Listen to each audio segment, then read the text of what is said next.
오늘은 우물을 파는 사람이라는 제목으로 함께 말씀을 나누겠습니다. 우리 성도 여러분, 혹시 항상 혹시 살아가면서 억울한 일을 당한 적 있으십니까?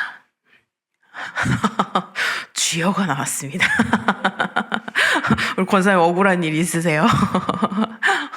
살다 보면 생각보다 억울한 일이 많이 있죠. 그래서 저는 억울한 일이 있을 때 억울해 라고 하는 말을 이렇게 하기도 하는데, 살아가면서 억울한 일을 겪어본 적이 있으실 겁니다. 아마 내가 애써서 일군 어떤 것들을 누군가가 가로채거나, 또 내가 정당하게 얻은 것들을 갑자기 옆에서 확 빼앗아 버리거나, 또 내가 쏟아부은 노력, 내가 정말 마음 다해서 내 노력을 다해서 쏟아부은 그 노력들을 정말 무시하고 아무렇지도 않게 치부하고, 그런 경험들이 아마 있으실 겁니다.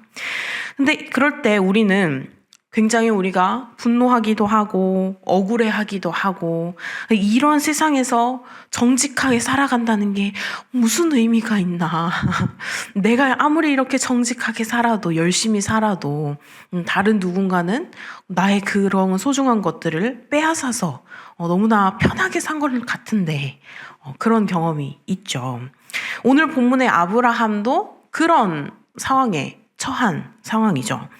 그가 이제 광야에서 우물을 파죠. 우물을 파서 생존을 위해서, 진짜 가축들을 먹이기 위해서 정말 온 힘 다해, 정말 온 땀 흘려서 이 우물을 팠는데, 누가 그거를 가로채요?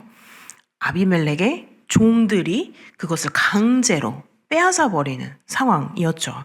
그런데 이 아브라함은 거기에 대해 맞서서, 너희가 지금 내 거를 뺏어, 그리고 분노하거나 맞서거나 함께 똑같이 행동을 하지 않습니다. 대신 평화를 선택하고 언약을 맺고 우물의 이름을 브엘세바라고 부르죠. 오늘 우리는 이 말씀을 통해서 세상에서 하나님께서, 하나님의 사람이 어떻게 살아가야 하는지를 오늘 말씀 속에서 우리가 함께 배우고 좀 더 은혜가 되시는 그런 시간이 되셨으면 좋겠습니다. 자, 창세기 오늘 말씀 22절을 한번 같이 읽어볼까요? 시작. 그때 아비멜렉과 그 군대 장관 비골이 아브라함에게 말하여 이르되, 네가 무슨 일을 하든지 하나님이 너와 함께 계시도다. 아멘. 아비멜렉이 누구죠? 우리가 너무 잘 알고 있는, 지금 그랄 왕이며 동시에 이방인이죠. 하나님을 원래는 믿지 않은 사람입니다. 하나님을 믿지 않고 하나님을 몰랐던 사람인데, 이 아비멜렉이 아브라함을 찾아와서 너가 무슨 일을 하든지 간에 하나님께서 너와 함께 한다라고 고백을 하는 거죠. 이것이 그냥 단순한 인사말이 아니라 정말 아비멜렉의 그 마음 다한 고백인 것이죠. 왜냐하면 아비멜렉은 그동안 아브라함의 삶을 지켜봤죠. 그리고 그의 삶 가운데서 하나님을 보았습니다. 저희가 20장에서 아브라함이 아비멜렉을 속이는 장면이 나왔었죠. 사라를 누이라고 부르라고 두 번째나 그런 상황을 봤습니다. 그래서 이 거짓말을 하고, 또 아비멜렉은 그 일로 하나님께, 자기는 전혀 모르는 상황이었는데 하나님께 책망을 받는 상황이 되고, 이 집안 전체가 태가 끊어지는 그런 재앙을 받지 않습니까? 굉장히 억울하게 고난을 어떻게 보면 당한 거죠. 그런데도 아비멜렉은 이 아브라함을 원망하지 않고 오히려 찾아와서 하나님께서 너와 함께 하시는구나 라고 고백을 하죠. 왜일까요? 바로 이 아브라함의 삶이 달라졌기 때문입니다. 창세기 20장 이후에 이 아브라함의 변화된 그 모습을 아비멜렉이 다 경험을 한 거죠. 목격하고 같이 함께 느껴오고 그것을 다 바라보고. 그래서 그때 90세에라는 표현에 우리가 좀 주목을 할 수가 있는데 바로 이삭이 태어난 때입니다. 그래서 90세가 넘은 이 사라가 또 아들을 낳는 굉장히 불가능한 일이 일어난 거죠. 이삭이 자라나고 또 젖을 뗀 때 큰 잔치를 벌이기도 하고요. 그러니까 모든 사람이 이 아브라함의 집에 임한 하나님의 축복을 목격한 거죠. 그러니까 아비멜렉은 아마 이렇게 생각했을 것 같아요. 이 사람은 진짜 다르구나. 이 사람에게는 진짜 하나님께서 함께 하시는구나. 나도 이 사람과 좋은 관계를 좀 맺어놔야겠다. 그래서 군대 장관인 이 비골까지 데리고 아브라함을 찾아온 것이죠. 자, 성도 여러분, 이게 바로 우리가 살아야 할 그런 삶이 아닌가 싶습니다. 세상 사람들이 우리들을 보고 저 사람은 진짜 하나님이 함께 하시는 사람이구나 라고 고백하는 그런 삶이죠. 자, 예수님께서 말씀을 하셨는데요. 마태복음 5장 16절 우리 같이 읽어보겠습니다. 시작. 이같이 너희 빛이 사람 앞에 비치게 하여 그들로 너희 착한 행실을 보고 하늘에 계신 너희 아버지께 영광을 돌리게 하라. 아멘. 아브라함의 삶은 완벽하지 않았습니다. 그렇죠? 우리가 너무 잘 알고 있듯이 실수도 많았고 인간적인 연약함, 두려운 마음도 굉장히 많았죠. 그러나 그의 삶 전체를 관통하는 것은 바로 하나님과의 관계였습니다. 그래서 사람들은 이 아브라함의 완벽함, 이것이 아니라 아브라함과 함께 하시는 그 하나님을 바라본 것이죠. 그래서 우리가 다 수건을 벗은 후로 벗은 얼굴로 거울을 보는 것 같이 주의 영광을 보매 또 그와 같은 형상으로 변화해서 영광에서 영광에 이르니 곧 주의 영으로 말미암음이라. 네, 고린도후서 말씀인데 우리의 삶이 이렇게 변화될 때 사람들은 우리를 통해서 하나님을 보게 된다는 것입니다. 자, 그러면 우리 사랑하는 성도 여러분, 이 세상이 인정하는 사람은 그러면 구체적으로 어떻게 살아가야 할까요? 잘 알고 있는 것 같으면서도 안 되는 것 같으면서도 알쏭달쏭하죠. 자, 하나님의 사람은 먼저로는 평화를 만들고 정직하게 살아야 한다는 것이죠. 자, 오늘 말씀 아비멜렉이 제안합니다. 23절 말씀입니다. 함께 읽겠습니다. 그런즉 너는 나와 내 아들과 내 손자에게 거짓되이 행하지 아니하기를 이제 여기서 하나님을 가리켜 내게 맹세하라. 내가 내게 후대한 대로 너도 나와 네가 머무는 이 땅에 행할 것이니라. 자, 이 제안을 한번 자세히 살펴보시면요. 거짓되이 행하지 말라. 이 요구를 왜 했을까요? 자, 이미 한번 겪었죠. 20장에서 아브라함이 사라를 누이라고 거짓말했던 그 사건 때문인 거죠. 자, 아비멜렉은 그때 완전히 속았죠. 진짜 누이인 줄 알고. 그래서 이제는 다시는 나를 속이지 말라라고 먼저 못을 박는 거죠. 그래서 그때 아브라함이 24절에 아브라함이 이르되 뭐라 하죠? 내가 맹세하리라. 맹세한다. 그렇게. 확실하게 이렇게 바로 이야기를 합니다. 정말 주저없이 맹세를 하고 거기에 변명 같은 건 하지 않죠.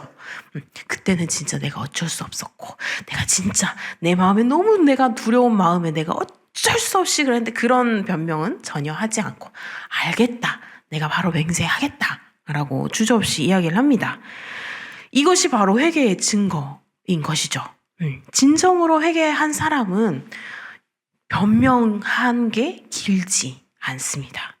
자기 잘못을 인정하고 알겠습니다. 제가 다시는 그러지 않겠습니다. 라고 고백을 하는 것이죠. 자기 잘못을 인정하고 그렇게 다시 그러지 않겠다고 결단하고 그러니까 아브라함은 이 과거의 실수에서 배웠죠. 배우고 이제는 정직하게 살겠다. 라고 다짐을 합니다. 그렇게 다짐을 하고 맹세한 직후에 25절에서 문제를 제기하죠. 이제 우물 문제가 불거진 것이죠. 내가 다짐하겠다. 그런데 우리 한 가지만 더 이야기를 한번 해보자. 그래서 광야에서 이 우물 사건을 이제 이야기를 하는데 광야에서 우물은 사람들에게 어떤 존재일까요? 그렇죠. 진짜 이거는 어떻게 할 수 없는 정말 생명과 직결되는 그런 문제이죠. 물이 없으면요, 사람이 죽는 거는 고사하고 가축도 아무것도 할 수 없이 가축도 말라서 죽어가는 그러한. 그래서 굉장히 힘들게 아브라함이 이 우물을 팠어요. 이 우물을 팠는데 아비멜렉의 종들이 와가지고 이것을 강제로 빼앗았습니다.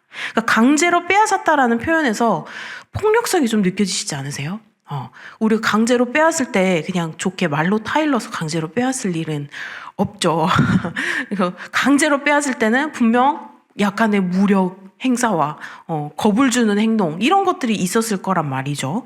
굉장히 폭력성이 느껴집니다. 정당한 권리를 힘으로 짓밟은 상황인 것이죠.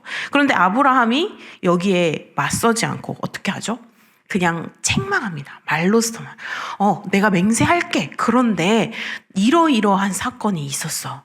내가 힘들게 판 우리 우물을 너희 종이 강제로 빼앗았다.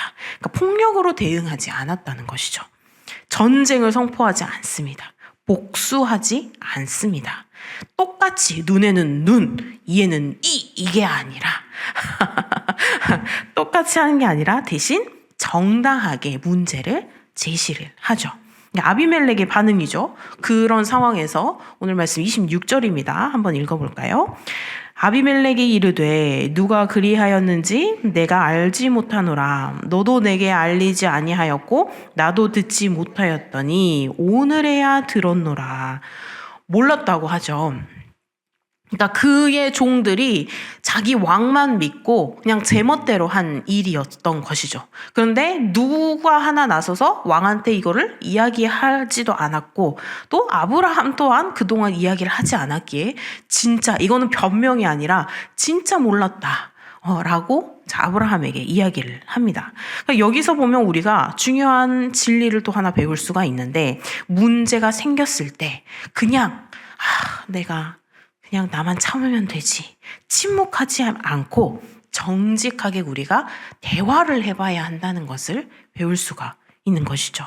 아브라함이 이 문제를 만약에 제기하지 않았다면 이 아비멜렉은 아무것도 모르고 그냥 지나갔을 것이고, 그러면 문제가 해결되지 않아서 광야에서 생명과 직결되는 이 우물을 더 이상 파지 못하고 이 아브라함의 일족들은 다 말라 죽어갈 상황이었죠.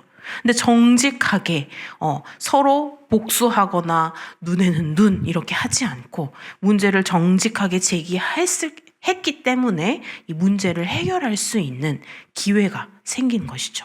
우리가 살아가면서도 그런 상황들이 많죠. 나는 정말 부당한 것 같고 내가 정말 이거는 도저히 아닌 것 같은데 왜 그랬지? 라고 생각을 했지만 정작 상대방에서는 그 사실조차 모를 수도 있는 상황이고, 그래서 우리가 이렇게 정직하게 서로가 함께 이야기를 해봐야 한다라는 것입니다. 자, 야고보서에서 이렇게 이야기를 하는데요. 우리 야고보서 5장 16절 같이 읽어보겠습니다. 시작. 그러므로 너희 죄를 서로 고백하며 병이 낫기를 위하여 서로 기도하라. 의인의 간구는 역사하는 힘이 큼이니라. 아멘.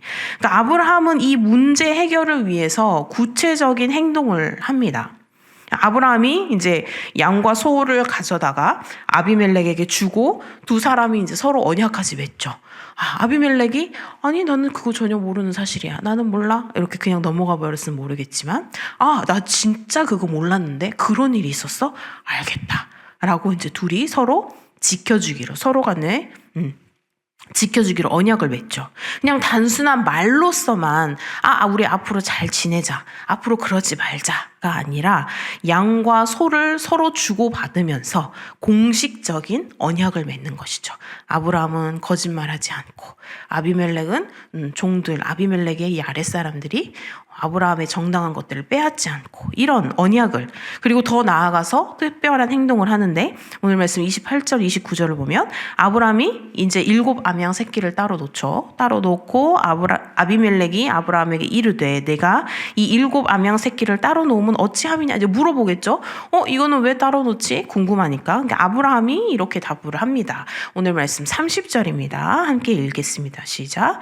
아브라함이 이르되 너는 내 손에서 이 암양 새끼 7을 받아 내가 이 우물 판 증거를 삼으라 하고, 그러니까 이 7 암양 새끼는 법적인 증거인 거죠. 그래서 이 우물은 내가 팠어. 그러니까 이 우물은 내 것이야. 라고 공식적으로 인정받는 것이죠. 그래서 이것이 어떻게 보면 정말 지혜인 것 같아요. 감정적으로 대응하지 않는 것. 폭력적으로 맞서지 않는 것. 그렇다고 그냥 참고만 있는 것이 아니라 정당한 방법으로 지혜롭게 자신의 권리를 확보한 것이죠. 자, 로마서를 한번 같이 볼까요? 로마서 12장 18절입니다. 할 수 있거든 너희로서는 모든 사람과 더불어 화목하라. 할 수 있거든. 그러니까 평화를 만들되 정의를 포기하지 않는 것. 화목하되 분명한 경계를 세우는 것을 이야기하죠. 그래서 32절에 오늘 말씀 32절에 두 사람이 브엘세바에서 이제 서로 언약을 맺죠. 이 언약이 성사가 됩니다. 갈등이 평화로 바뀌는 순간이죠. 문제가 해결되는 순간입니다. 아브라함이 평화를 만드는 사람이었고 정직하게 문제를 제기하고 지혜롭게 이것들을 해결했기 때문에 이렇게 언약이 맺어진 것이죠. 그런데 이 사건 후에 아브라함이 무엇을 하죠? 굉장히 중요합니다. 바로 모든 것의 근원이 바로 하나님이심을 고백하는 것이죠.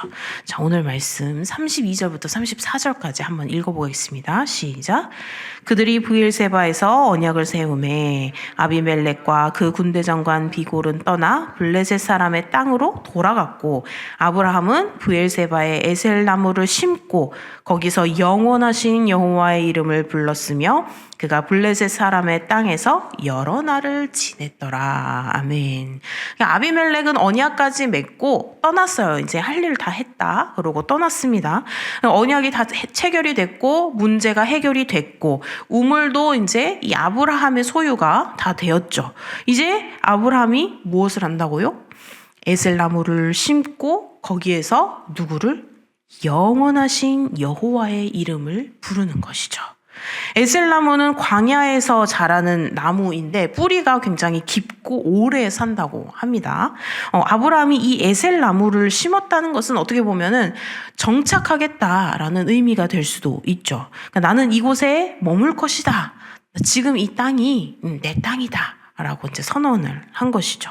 근데 여기서 더 중요한 것은 그것이 아니라 거기에서 영원하신 여호와의 이름을 불렀다라는 것입니다.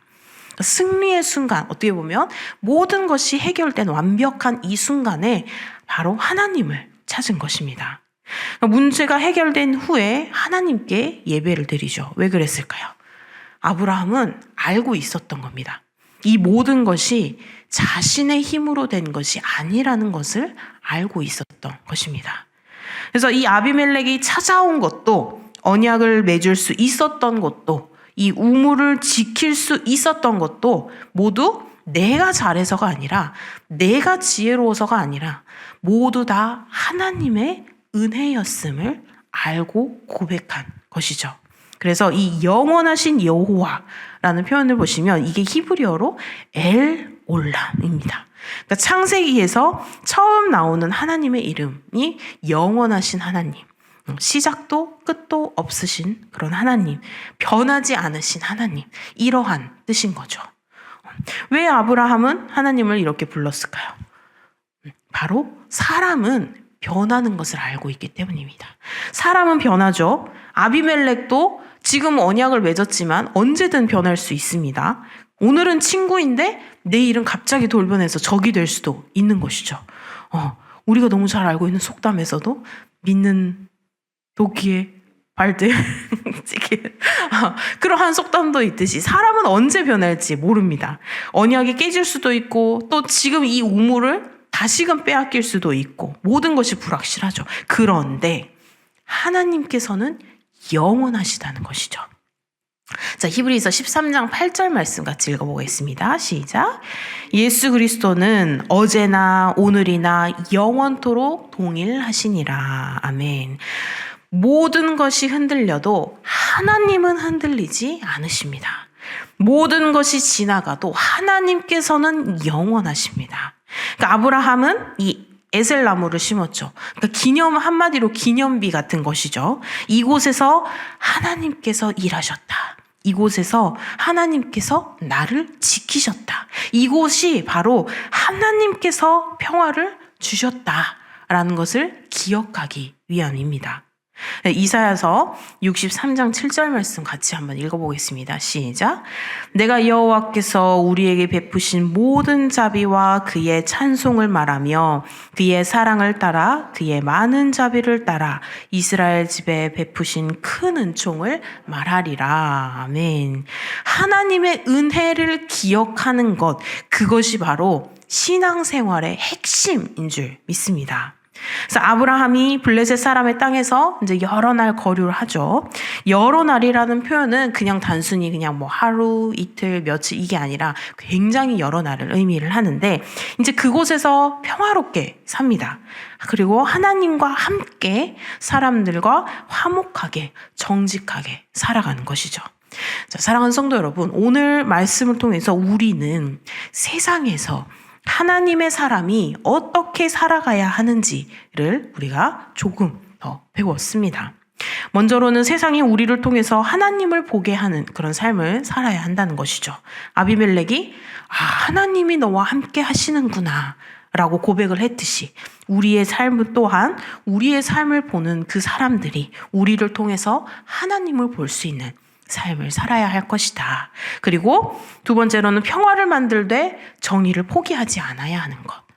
아브라함은 우물을 빼앗겼지만 폭력으로 대응하지 않았죠. 정직하게 문제를 제기하고 또 지혜롭게 해결하고 공식적인 언약을 통해서 하나님께서 주신 그 평화를 확보했습니다. 그리고 마지막으로 이 모든 성공이 바로 하나님의 은혜임을 고백해야 한다는 것이죠. 아브라함 문제가 해결된 후에 에셀나무를 심고 영원하신 여호와의 이름을 불렀습니다. 우리도 이 오늘 새벽을 깨우면서 우리도 다짐했으면 좋겠습니다. 우물을 파는 이 사람들처럼 광야에서도 생명수를 찾아내고 또 에셀나무를 심는 사람처럼 황무지에도 하나님을 예배하는 제단을 세우는 그런 우리 모두가 되시기를, 우리 삶에서 언제나 하나님의 은혜를, 하나님의 영광을 나타내는 그런 본이 되는 삶을 살아가는 우리 귀한 열린베델교회 성도님들이 되시기를 주님의 이름으로 소망합니다. 기도하시겠습니다. 영원하신 아버지 하나님, 오늘 아침 우물을 파는 그 아브라함의 이야기를 통해서 세상에서 어떻게 살아가야 할지를 가르쳐 주시니 감사드립니다. 주님, 우리의 그 삶을 통해 사람들이 하나님을 보게 하시고 또 평화를 만들고 정직하게 살아가게 하여 주시며 모든 영광을 주님께 올려드리는 저희 모두가 될 수 있도록 주님 인도하여 주시옵소서. 오늘 하루도 주님께 모두 맡겨드리오니 주님, 영원하신 주님과 함께 담대히 살아가는 오늘 하루가 되게 하여 주시옵소서. 감사드리며 예수님의 이름으로 기도드립니다. 아멘.